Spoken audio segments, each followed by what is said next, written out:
Hey everyone, one of my most requested videos has actually been how to take pictures of your miniatures, so that's what we're going to talk about today.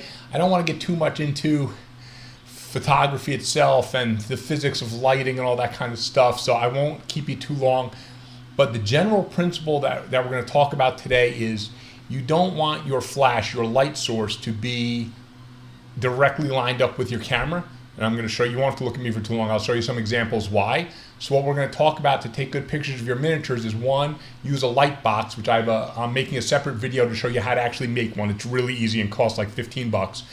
But number two is there's some principles, I have to get into some principles of photography so you understand lighting for photography. Photography is actually my biggest hobby, even bigger than miniature printing and gaming and all that other stuff. Most people don't know that about me. So I'm actually pretty well equipped to discuss how to photograph your miniatures. Not that super complicated, but we're going to talk about how to get the lighting source off your camera, what effects it has, why we're going to do that with miniatures, especially unpainted miniatures, which are all one solid, monochromatic, one color. So it's a little bit of a conundrum of how do you show detail and with shadows, highlights, and all that other kind of stuff. So anyway, that's my intro. So what we're going to do is look at some pictures first of actually people, because portrait photography is what taught me how to photograph miniatures, believe it or not. The difference with miniatures, obviously they're miniature, but the biggest difference is, think about this, when you paint a miniature, you paint on highlights and shadows. Why would you have to paint highlights and shadows onto a three-dimensional object which should have highlights and shadows naturally? And the answer is, because it's so small, we won't see those shadows and highlights unless we accentuate them by painting them on. So how, when we're photographing a miniature, especially when it's only one color, are we going to bring out those details? That means we have to overemphasize those details somehow, and that's why you really need to move your lighting off of your camera. So without any more blabbering by me about that and looking at me, first we're going to look at a couple of portraits that I've done, and I'm going to show you different styles of lighting. Then we're going to quickly apply that over to our miniatures. Okay, so let's get started. So let's look at a portrait that I did of my wife, and if you look here, you can see that there's almost no shadows on her face, and that's because the lighting source, contrary to what I told you, sometimes when you take pictures of people, you do portraits, you actually want to blow out kind of and have no shadows. That's a specific type of modeling photography. So you can see here, because the light is almost directly on my camera, you can't really see any shadows at all, and that's what we don't want on our miniatures. So it works well on people sometimes, but what we want is to create shadows and highlights. So let's look at the next picture I did of her, and this here I used Rembrandt lighting, so-called because when Rembrandt painted pictures, he made sure there's a little triangle of light on the person's cheek. So when you light it like this so that the nose is in shadow and part of the cheek is light and the rest is dark, that's Rembrandt lighting. So what it means here is I move the camera flash about 45 degrees off to my left, to the camera's left, and up about 2-3 feet above the camera. So you can see that on the right side of our screen, the left side of her face is cast into deep shadow. And this gives a much greater, and also the left side of her nose on the right side of our screen is also in shadow.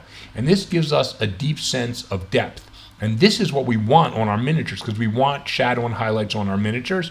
So let's look at one last example, how to bring out muscles on a person, because this applies to miniatures as well. So my wife is also insanely muscular for some weird reason, and I want to capture her muscles in her back and her arms. If I had the light source directly on the camera, there would be no shadows on her back and her arms there. You would see no muscle at all. I mean, you'd see a little bit, but not really. So by moving the light source to here, about 45 degrees to our right and up about a foot or two above the camera, you can see that the left side of her body, the muscles are far more highlighted, the shadows are deeper and darker, and this allows you to see the muscles a lot clearer. If you look closer to the light source on the right side of her body, you'll see that the muscles on her right arm, which are probably even a little more well-defined than on her left arm because she's a righty, you can barely see because the light source is there and it's blowing the shadows out.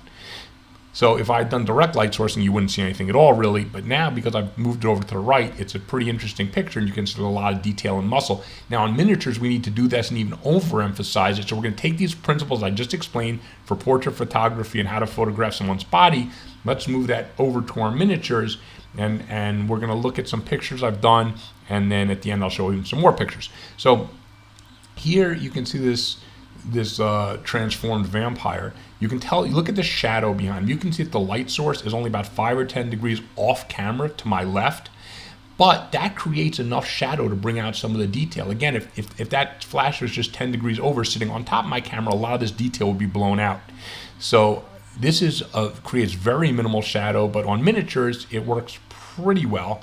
It's not my normal go-to. I just wanted to give you one example. Now here, I have a bright light to the right and a less bright light to the left, and I aim them both slightly up so that I want the top of the model a lot more well lit than the bottom, because I like when the feet and the legs are kind of in shadow like that. I think it looks really cool. So it's just a cool effect. You can play around with the lighting I'm about to show you and get any kind of effect you want. Once you're not using light sources that are on the camera, it gets a lot easier to create all these effects. So here is a more extreme one where I have a strong light to the left, as you can see, about 45 to 50 degrees to the left, and I put a super duper weak light off to the right just so you'd see a little detail there. And this is really to create really heavy shadows on one side of the model, which I think is also a cool effect. Now let's look at the lighting setup so you can do all these things at home yourself. So here's a light box I made for 15 bucks. I'm making a video on how to make this, but ignore that for now. You can see I have 2 flashes, one on each side of the box, and what I do is I make those flashes different strengths so that I can highlight different areas of the model. Sometimes I even make them the exact same strength and aim them toward the back a little more. So if you have off-camera flashes like this, you can really play around with this lighting and have a great time. If you're using static light sources like a lamp or a light, you want to make sure that, see how these are going through translucent paper? You want to diffuse the light source so it's not a harsh light on your model, which will create bright hot spots, basically. So this is one setup that I use, which is 2 lights split and usually of differing strengths. And another setup that I really get really good results from is I have a cutout on top of my box there where you see that flash laying down on top, again with translucent paper there to diffuse the light and make it softer. I don't want to get into what all that means, but you want soft light, meaning diffused light, not harsh light. And I light from one side and then from the top. It gets me some really, really great results. The picture of the Beholder and all the other models coming up soon is with this lighting here, and you'll see it has a really nice effect. Sometimes I put both flashes inside the box and just bounce the light all over the box when I have a lot of models in there and I want to create a lot of different diverse shadows. That seems to work great also. And then I just play with the strengths so I get a result that I like. So your flashes don't always have to be outside your box. If your box is big enough, you can just put them right inside the box. Just aim them away from the models. We don't want direct light hitting the models. And this is just to show you that when I'm doing smaller models, I usually stick them. I have a little small light box that I made, which works great also. You don't need a big one. And that small one, I just turn the flashes way down since they're obviously way closer. And the light gets diffused again through translucent paper. Gives a really nice effect on the models when I use my small light box. And now let's look at some of those on effects on some of the other models I've taken these pictures. So this one again was the lighting from the top and from the left. Here's lighting from both sides. I wanted to just, really show everything here. So you see the lighting was a lot stronger on the right side. And I had lighting on the right and left, so it created nice shadows.